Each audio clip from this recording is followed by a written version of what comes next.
When I was about 8 or 9 years old, we went on a family vacation up to a place called Happy Camp. They had a spring, and this water had natural carbonated water. And I could remember as a little kid thinking about that spring and said, if we could pipe this down to my school, when we turned on the water spigots, we could get soda, and I could have different flavors of soda. I wouldn't have to drink the water that I drink. I went to work with my father when I was 5 years old. Galcos itself goes back to like the roots is 1897. About 10, 11 years ago, the Pepsi Cola salesman came in and he said, I got the best buy you're ever going to get on a pallet of Pepsi Cola cans. I'm only going to charge you $5.59 a case. And I said, thank you, but no thank you. I'm going to send my customers down the street to Ralph's because they're going to be on sale down there for $1.99 a 12-pack. And he says, well, you can't do that. Pepsi Cola is a demand item, and your customers are going to demand that you carry Pepsi Cola. And I said, my customers are going to be happy I was honest with them and send them down the street. They can buy them cheaper than I can buy them. And after 2 weeks of really being upset, I said, thank you very much, Pepsi Cola, for reminding me that I own my shelf space and I can do anything I want.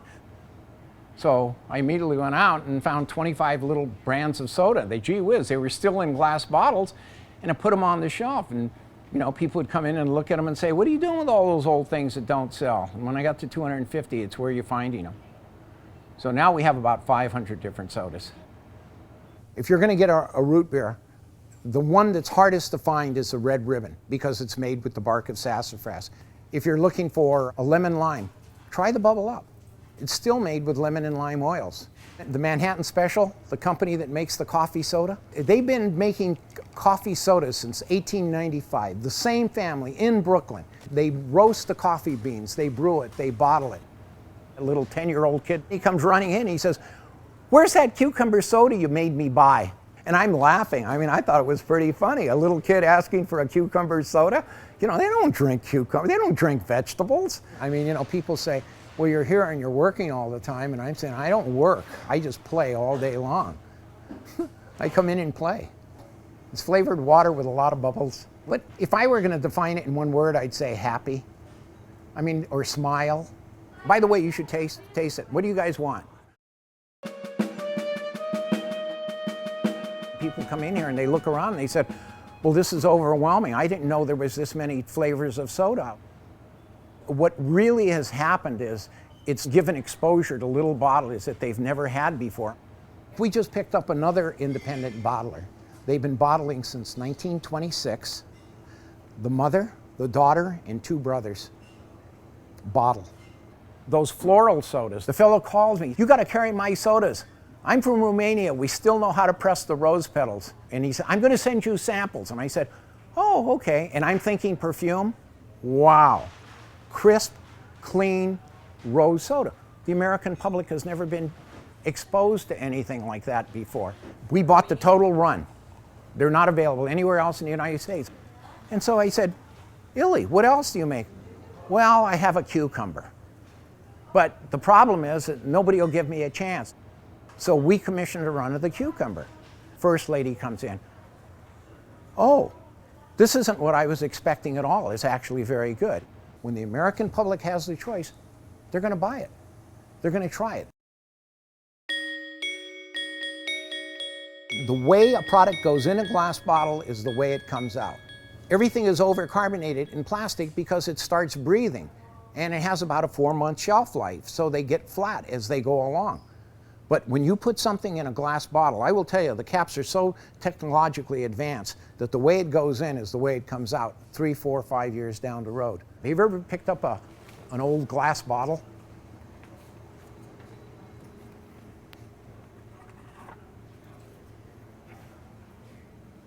Oh, wow, heavy. That'll hold carbonation. The bottles today are very thin glass. And if they have a weak spot in them, they'll explode if you put too much carbonation in them. You could drop these and they'll actually bounce. They won't break. I mean, I dropped them and they just, boom, they don't break. Talk about reusable.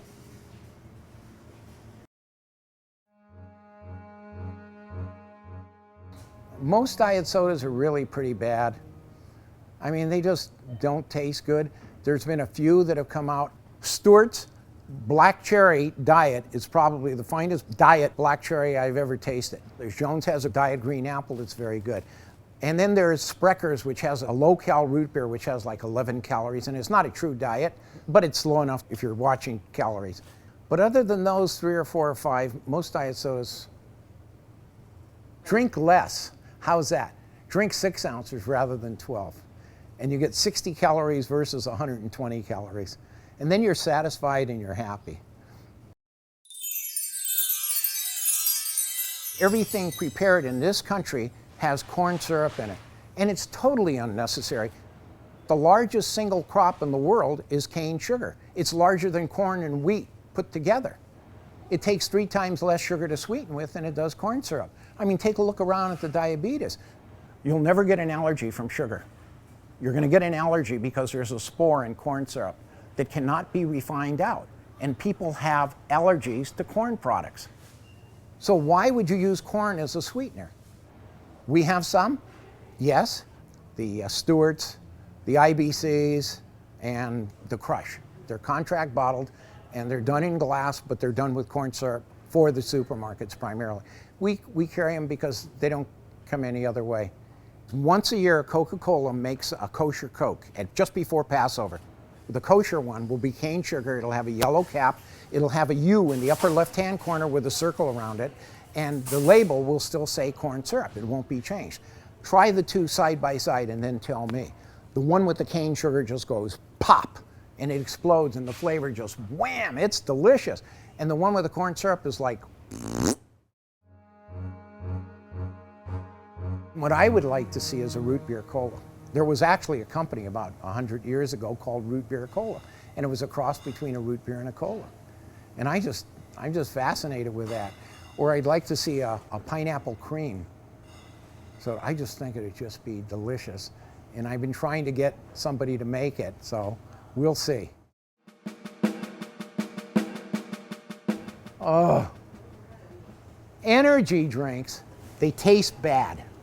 They're small cans, small sizes, big price. I mean, Red Bull sells in the billions.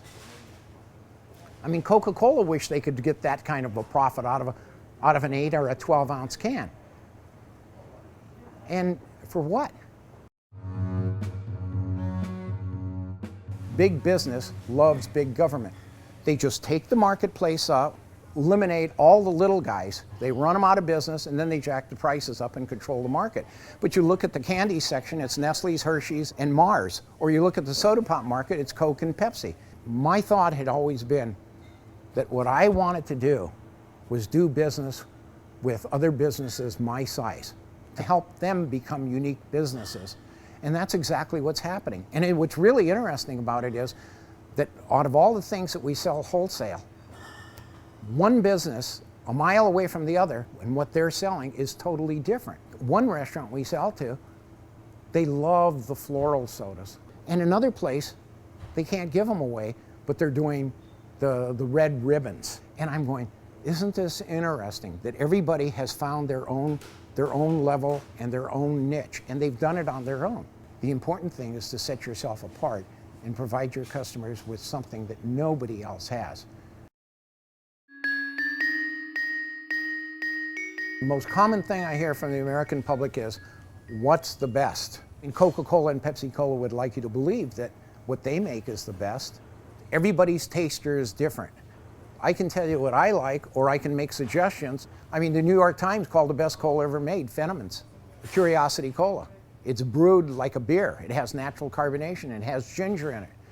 There's so many people who came in here that's still looking for RC Draft, which was a very soft cola, very smooth. And so I point them out and I said, well, maybe you want to try a Rock and Rye, which is a cream finished cola from Detroit, a very old brand. So try all these and then tell me what the best is for you. Who do you think passed CRV laws? You're going to get me on my soapbox again, and then you're going to have to point the camera up.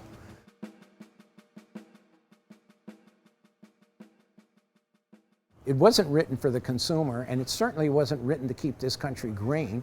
It was written so Coke and Pepsi wouldn't have to wash a bottle and they wouldn't have to make recyclable bottles, and they could transfer the cost to the consumer. I called the recycling center when I got started, and I said, listen, I want to put a recycling center in. They bring them back to me, and I'll give them the money, and I'll sell them some more sodas. Oh, I'm sorry, you can't do that, because you have a recycling center 2 blocks away. I said, yeah, but they don't give the full price, and I want to give the full price to the customers to get them back to sell them some more. And he says, well, if you did anything like that, you'd be in restraint of trade, and you could probably get sued by the state. If we were really caring about the environment, we would have reuse, not recycling. Oh, I'll drink 1 or 2 a day, but I'll actually have diets, or I'll have water or something. You know, and I like carbonated water. I mean, I started drinking carbonated water about 20 years ago. I just like the bubbles. If you get a bottle of Gerolsteiner, and it has the great big bubbles, and then there was another one from Germany called the Pollinarius with the little fine bubbles. And then I just tasted one today, a Vichy water, but it came from Spain, from Catalonia. And I tasted it, and that had the finest bubbles I've ever tasted. I mean, it was really, really fine mineral water. What would you like? If you've been looking for double cola and can't find it, we have it. Before 1900, it was called a lot of cola. Now it's just double cola, and when you taste it, you'll know why they called it double cola. Below it is the Red Ribbon, by far the cherriest of all the cherry sodas. When you taste it, it's just, oh my goodness. The Hot Lips, this is actually a pizza kitchen up in Oregon. They're made from 100% organic fruit. And if you turn them upside down like this, you'll actually see the fruit come into the neck of the bottle. And we also have from Central America Banana Nina. This one actually tastes like a Jolly Rancher banana. It's the only banana soda I've ever tasted that tastes good. This is very interesting. This is made from the bark of the mabi tree, and it's actually brewed like a beer. And it wasn't until about 2 years ago that this was available commercially. Up until that time, if you went to the Caribbean, it was made home brewed, and that's the only way you can get it. This is Moxie, the original elixir. This one's been around since 1884. By the way, it's the only soda to ever make it into dictionary. And it came in a 6.5 ounce bottle, and if you could drink 2 of them, you had a lot of Moxie. And we have the Manhattan Specials, and they're all natural. They're a natural bottler. If you look at the bottom, you'll see the fuzz, and that's because they use real vanilla beans. If you look at their orange, you'll see the pulp of the fruit in their orange. So whatever you're interested in, we have it. And if we don't, we're looking.